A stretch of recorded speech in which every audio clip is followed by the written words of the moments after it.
जंग हो या मुकाबला हो भरपूर होना चाहिए। बरसों की सहे पत्थर इन हाथों ने, अब इन हाथों में कोई डोर होना चाहिए। बंधुओं, मैं इसी विद्यालय का 1998 में इस विद्यालय में प्रवेश लिया था और सन 2006 में कक्षा 8वीं पास आउट करके अपने अध्ययन के लिए दूसरे स्कूल में गया। मैंने अपने इस विद्यालय से प्रतिवर्ष कक्षा 1 से लगा करके 8 तक का मैं इस स्कूल का टॉपर विद्यार्थी रहा और उसके बाद में सिवाना, जालोर और माउंट आबू में भी अपनी शिक्षा अर्जित करने के लिए अलग अलग स्थानों पर गया। उन सब जगह जाने के बाद, वहाँ के लोगों से मिलने के बाद जब अपने गांव में आते हैं तो ऐसा लगता है कि बहुत कुछ होने के बावजूद भी बहुत कुछ नहीं है। नहीं क्या है कि यहाँ एक परंपरागत तरीके से, एक रूढ़िवादी तरीके से कुछ काम होते हैं। मैं हुसैन की उस गजल से इस बात को कहना चाहूंगा कि हो गई है पीर पर्वत सी, अब तो ये पिघलनी चाहिए। इस हिमालय से गंगा निकलनी चाहिए। सिर्फ हंगामा खड़ा करना ही मेरा मकसद नहीं, मेरी कोशिश हो कि ये सूरत बदलनी चाहिए। इस विद्यालय में मैं आज ये विद्यालय में एक बार इस पूरे विश्वास और सत्यता के साथ में कहता हूँ कि यह विद्यालय कब प्रारंभ हुआ, तब से लेकर के आज तक इस विद्यालय में सुनने से लेकर के शिखर तक पहुंचने वाले लोगों में से एक श्रेष्ठतम उदाहरण कोई दिया जाए तो इस विद्यालय का एक पूर्व विद्यार्थी जो अपने पिताजी की छाया उठने के बावजूद भी पहली बार आरपीएससी 2007 में सेलेक्ट होकर के राजकीय सेवा में चयनित हुए, भाई उदाराम जी हमारे बीच में उपस्थित है।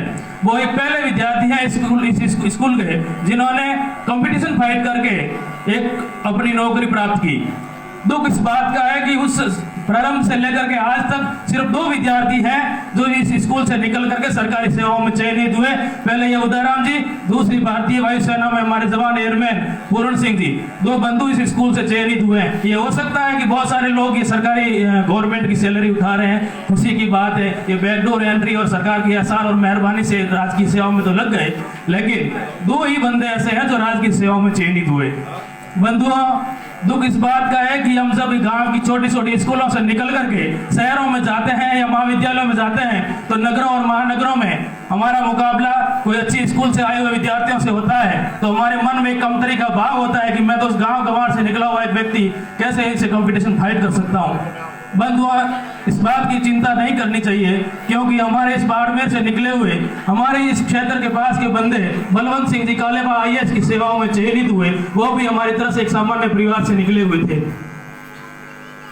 इस बात का भी कोई दुख नहीं होना चाहिए कि मैं किस अमीर परिवार में पैदा हुआ हूँ या गरीब परिवार में पैदा हुआ हूँ। दुख इस बात का होना चाहिए कि मैं गरीब परिवार में पैदा होकर के भी गरीबी के साथ भी मरता हूँ तो यह मेरी कमी है। खुशी इस बात की होनी चाहिए। हमारे अब महाभारत के पर्व को उदाहरण उठा के देख लीजिए, संसार का श्रेष्ठतर धनुर्धर कौन बना? संसार का श्रेष्ठतर धनुर्धर महाराजा पांडु का बेटा अर्जुन को मानते हैं। मैं उस व्यक्ति को मानता हूं जो अपने मरे हुए पशुओं की हड्डियों से अपने तीर और कमान के माध्यम से एकलव्य ने उस शिक्षा अर्जित की और महाभारत के परम द्रोणाचार्य स्वयं कहते हैं, भगवान कृष्ण स्वयं कहते हैं कि यदि इस समय एकलव्य हमारे बीच में होता तो देव, दानव और राक्षस भी सब मिलकर के हमारा विरोध, हमारा कोई मुकाबला नहीं कर सकते थे। तो इस बात का कोई दुख नहीं है कि मैं सामान्य परिवार से पैदा होकर के कैसे जा सकता हूँ। बलिया का एक फकीर व्यक्ति जो हिंदुस्तान का प्रधानमंत्री बन सकता है, रामेश्वर की धनुष कोटि में पैदा हुआ एक व्यक्ति जो APJ अब्दुल कलाम बनकर के हम उसका सम्मान कर सकते हैं, उनको अपने हिंदू और मुस्लिम से ऊपर उठकर इंसानियत धर्म से उनको सम्मान कर सकते हैं।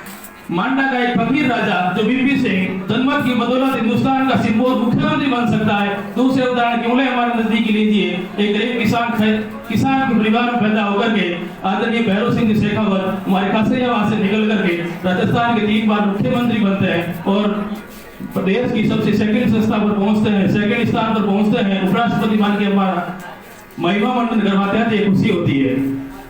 हमारे क्षेत्र के पास की बात देखिए, इस बात के अपने बाड़मेर जिले के जसोल के निकले हुए आदरणीय जसवंत सिंह जसोल जो लोकतंत्र की बदौलत हिंदुस्तान के ऊंचे ओहदों पर जाते हैं।